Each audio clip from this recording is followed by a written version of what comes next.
आज हम प्रिय छात्रों हॉब्स के राजदर्शन में निरंकुशतावाद एवं व्यक्तिवाद के तत्व का अध्ययन करेंगे। इस संबंध में डनिंग ने क्या कहा है कि हॉब्स के सिद्धांत में राज्य की शक्ति का उत्कर्ष होते हुए भी उसका मूल आधार पूर्ण रूप से व्यक्तिवादी है। वह सब व्यक्ति की प्राकृतिक समानता पर उतना ही बल देता है जितना कि मिल्टन या अन्य किसी क्रांतिकारी विचारक ने बल दिया था। मैक्सी के शब्दों में निरंकुशतावादी होते हुए भी हॉब्स आदि से अंत तक व्यक्तिवादी है।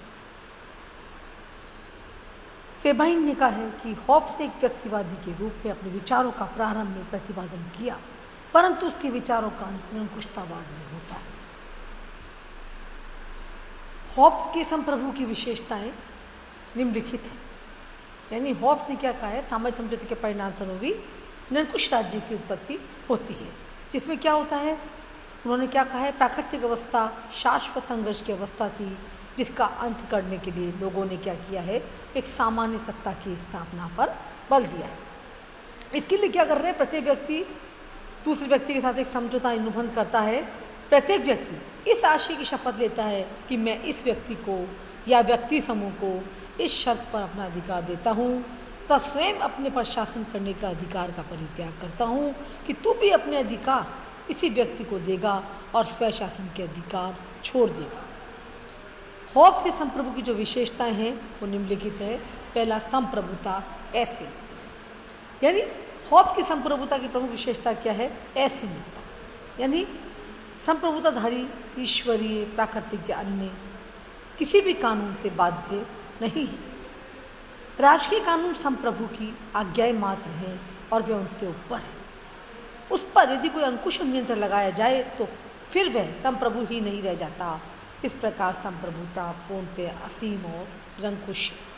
दूसरा पॉइंट हमारा क्या आता है, संप्रभु समस्त विधेयात्मक कानूनों का स्रोत। यानी हॉब्स के संप्रभु की विशेषता क्या है कि समस्त प्रजाजन के लिए मान्य होने वाले कानूनों के निर्माण करने की शक्ति होना। हॉब्स के अनुसार यह शक्ति मात्र संप्रभु में ही निहित होती है और संप्रभु ही कानूनों का व्याख्याता भी है।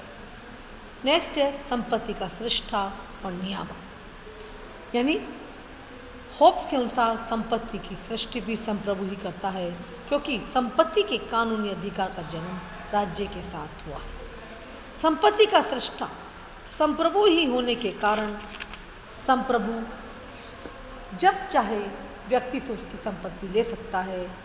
इस प्रकार हॉब्स पौधा के इस विचार को स्वीकार नहीं करता कि कर लगाने के लिए जन स्वीकृति आवश्यक है।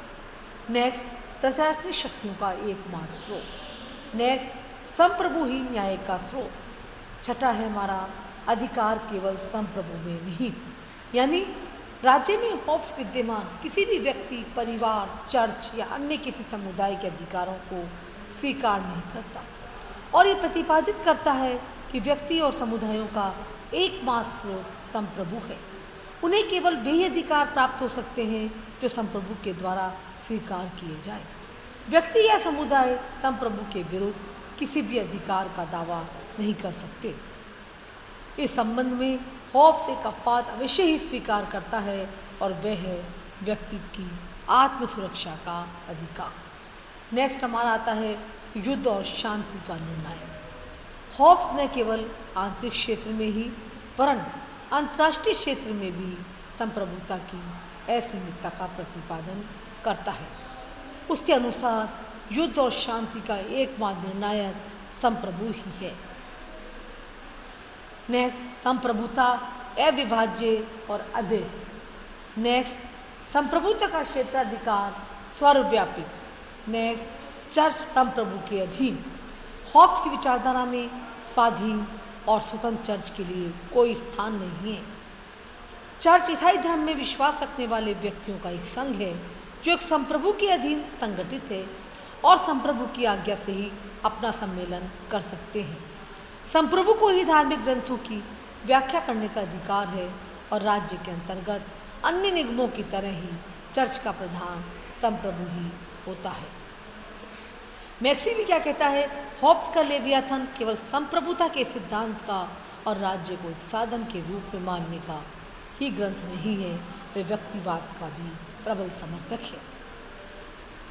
हॉब्स की विचारधारा में व्यक्तिवाद के तत्व हम निम्न रूप में देख सकते हैं।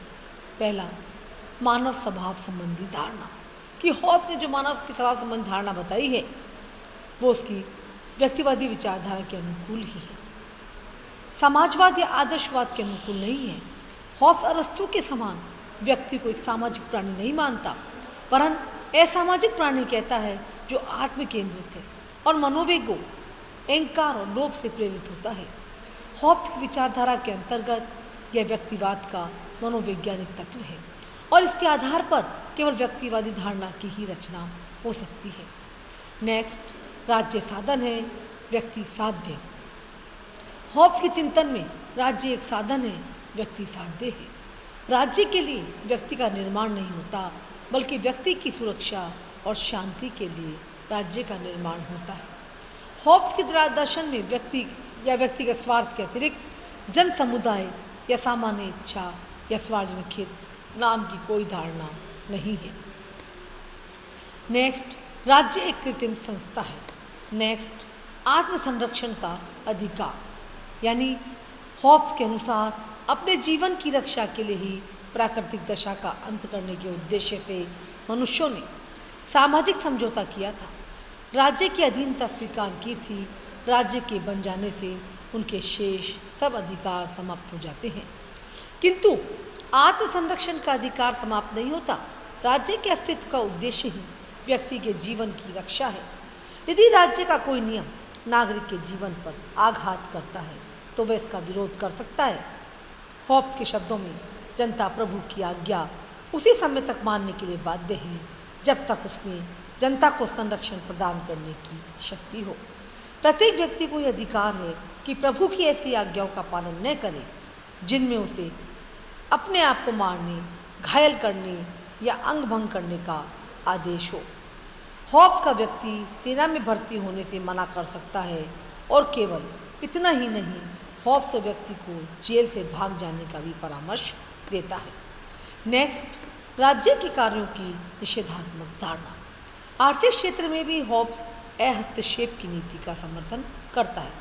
हॉब्स ने क्या कहा है कि उसके राज्य में व्यक्तियों को खरीदने, बेचने, आर्थिक संविदा करने, भोजन, व्यवसाय आदि चुनने एवं अपनी इच्छा के अनुकूल अपने बच्चों को शिक्षित करने का अधिकार प्राप्त है। वस्तुतः उसने आर्थिक क्षेत्र में हस्तक्षेप की नीति का विचार दिया जो आधुनिक व्यक्तिवादियों के विचार से पूर्णतः मेल खाता है। निष्कर्ष रूप में हम क्या कह सकते हैं, सेबाइन क्या कहते हैं, निरंकुशता के आवरण में हॉब्स ने घोर व्यक्तिवादिता का समर्थन किया है। हॉब्स सर्वप्रथम दार्शनिक था जिसने व्यक्ति के जीवित रहने के अधिकार को सर्वोपरि माना। व्यक्ति की सुरक्षा, शांति, सभ्यता, कला, विज्ञान की आवश्यकताओं की पूर्ति के लिए राज्य की स्थापना की। हॉब्स निरंकुशता के लिए निरंकुशता का प्रचार नहीं करता, किंतु वह व्यक्ति को सुखी बनाने के लिए निरंकुशता का प्रचार करता है। यानी हॉब्स निरंकुशवादी होते हुए भी पूर्ण रूप से व्यक्तिवादी है। डनिंग ने क्या कहा है कि उसके सिद्धांत में राज्य की शक्ति का उत्कर्ष होते हुए भी उसका मूल आधार पूर्ण रूप से व्यक्तिवादी है। वस्तुतः संप्रभु की सर्वोच्च शक्ति उसके व्यक्तिवाद का आवश्यक पूरक है। व्यक्ति के हित पर बल देने से कारण हॉब्स को आधुनिक व्यक्तिवाद का अग्रदूत भी कहा जाता है। आत्मसंरक्षण के लिए व्यक्ति को संप्रभु की आज्ञा के प्रतिरोध का अधिकार देकर हॉब्स ने अपनी निरंकुश सत्ता को बहुत कुछ गौण बना दिया है। उसने अपने इस नवीन विचार का विकास किया कि राज्य केवल व्यक्ति के साथ व्यक्ति के समझौते से जन्म ग्रहण करता है। थैंक्स।